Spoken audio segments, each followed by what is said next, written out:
Forget gurus. Forget anyone claiming to be an online business expert without going through the challenges of entrepreneurship themselves. The Real Money, Real Business podcast is here to prove the best insights in online business comes from your fellow online business builders. We dig into stories of entrepreneurs selling their business on the Empire Flippers marketplace so that you can learn how they made their business profitable, how they overcame obstacles, and what lessons they learned in their online journey. If you want to take your business and your knowledge to the next level, you've come to the right podcast. Let's get started.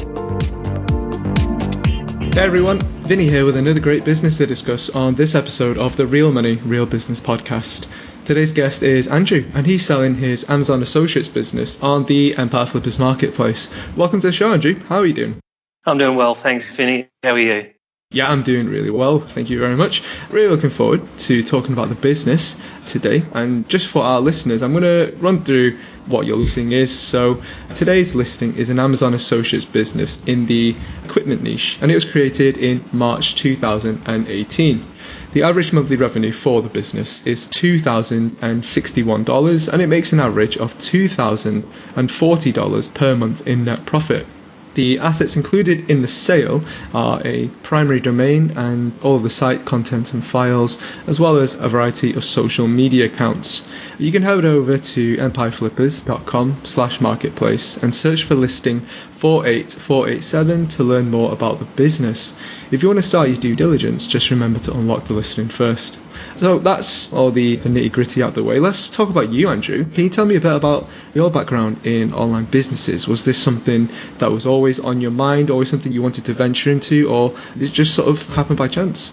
Thanks, Vinny. My wife and I have been running an SEO agency in Australia since 2009, and affiliate marketing wasn't on my radar for a few years, but, you know, client SEO gets a little bit tedious at times, and so I started researching affiliate marketing, and we finally started to develop a few sites 3 or 4 years ago, and this particular site is one of our success stories. That's wonderful, right? I mean, it sounds like you've got an absolute wealth of knowledge and information. You probably know more about the industry than I do. I mean, how did you come up with the idea to start this particular business, you know, in this niche? Niche selection's pretty hard, as you may be aware. You've probably heard from other people, and we started 3 or 4 sites over the years, and I was looking at a magazine or something somewhere, and I saw this particular product advertised, and I immediately thought, I've got to test this out. I think it might be a go. I did some testing, and it seemed like it was a go, and we got the site started back in 2018, as you already said. Right, so it sounds like there was a bit of trial and error along the way before you found your comfort zone with this one. Absolutely. I'd like to ask you, so you mentioned before that, you know, Amazon Associates or affiliate marketing wasn't on your radar until, you know, a short while after. Why do you think that Amazon Associates or, you know, affiliate marketing is a great business model for people who are just learning about online businesses and want to break into the industry? That's a tough one. Like, for me, client SEO was easy, but for other people, it's not so easy. For me, getting into affiliate marketing at the beginning was quite difficult. But once we started to learn a little bit about it, and when we developed this site, the whole Amazon thing is quite an easy model, we found. Gotcha. Okay. Yeah, I completely agree with that. I think it's, once you get it off the ground and up and running, it can definitely be a very good hands-off passive income, whether it's a supplementary one or maybe even to replace your own main income. But that does lead me on to the next question, because like you said, this is a successful project of yours, which begs the question then, why are you selling this business right now instead of continuing to run it? We started affiliate marketing with the view of selling. You know, right from day one, selling the business was our main agenda. We have other projects, some of which aren't successful at the moment, and I guess more time and more money needs to be put into those other projects. So, yeah, it's just time to sell this particular site and move on to other challenges. That's fair enough. I think that makes sense.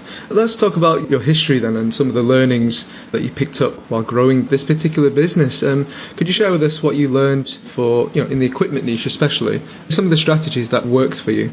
Affiliate marketing is for somebody who's done client SEO for so long, affiliate marketing is a little bit different.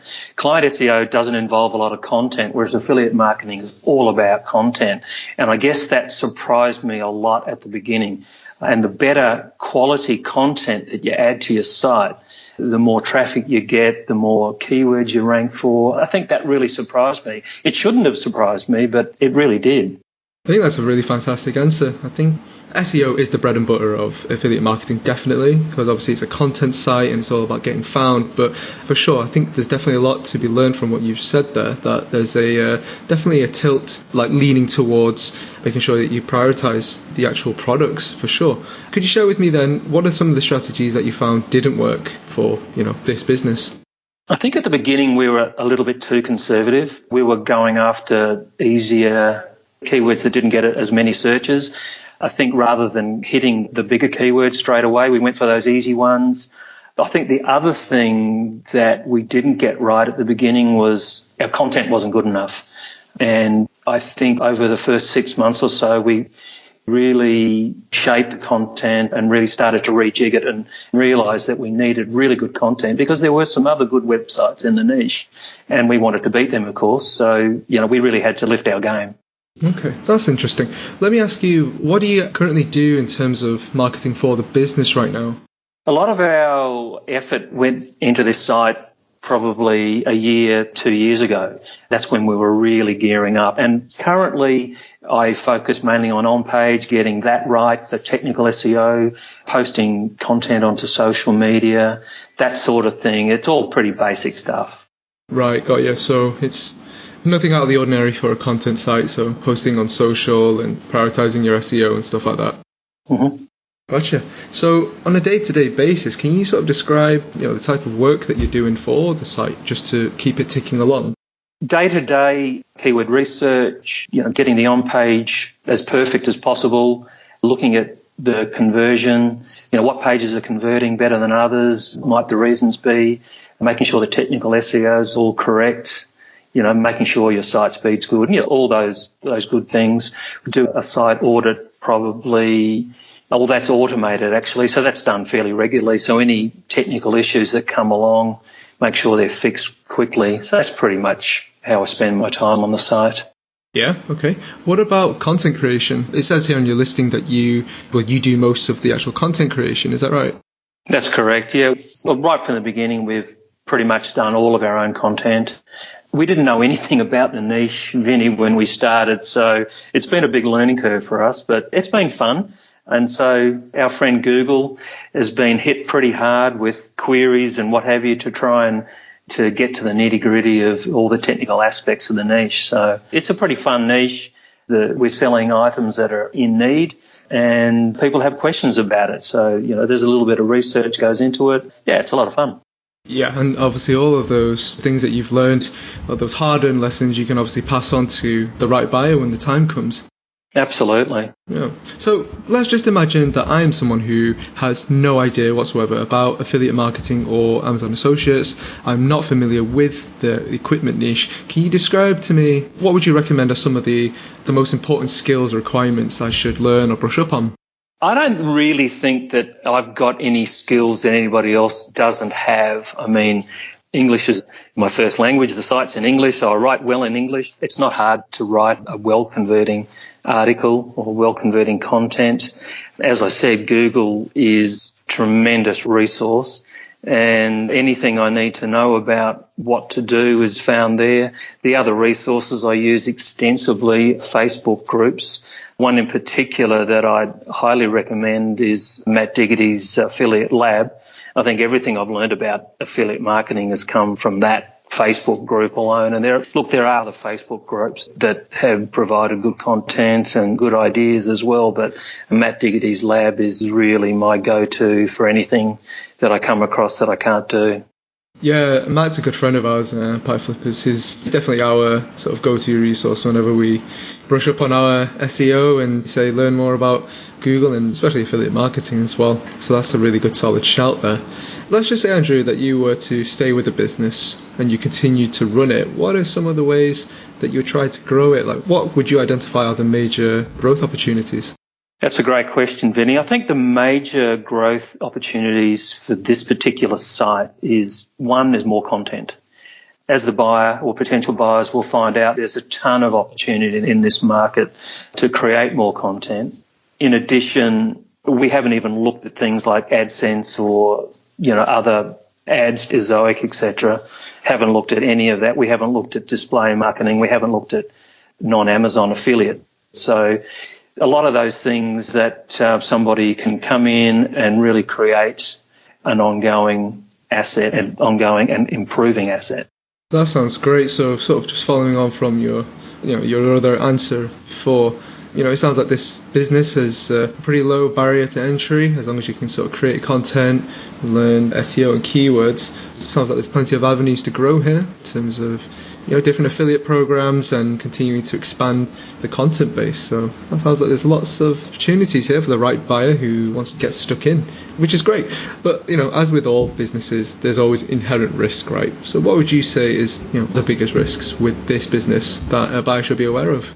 I think the biggest risk is Google, frankly, changing the algos. Things do tend not to go in a straight line. You're always having to tweak things and make sure.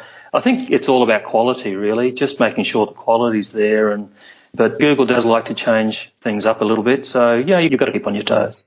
Yeah, I think that's definitely worth bearing in mind because, like you say, Google's really fickle that way, isn't it? Like what you thought was a small change, suddenly Google sort of frowns at and messes everything up. So definitely worth not playing around with stuff too much if you don't have to. There's just last few questions for you here, Andrew, as we wrap up this interview. How much support are you offering buyers? Is it the standard 30 days of email and call support? Happy to do the 30 days. If more is required, then we can always organise that as well. Fantastic to hear. Are you willing to commit to a non-compete? Yes, indeed. Awesome. This is the last question for you here then. I mean, if you were stood in the shoes of a buyer, why would you say that your business is worth buying? It's an established site. It's got good traffic, consistent sales, and we've got Christmas coming up as well. So get in now and reap the extra sales that Christmas brings. That's awesome. Is there anything else that you'd like to share that you think I might have missed during our interview? I think we've covered just about everything, Vinny. I'm happy with that. Fabulous. Well, Andrew, it's been a real pleasure having you on. All the best. Thanks very much, mate. All the best to you too. All right, everyone. Thanks for listening. To learn more and see if this listing has already been sold, you can head over to empireflippers.com/marketplace and search for listing number 48487. If you're watching this on YouTube, click the link in the description to go straight to the listing. Once you've unlocked this listing, you'll be given everything you need to know about this business. So until next time, enjoy your digital journey.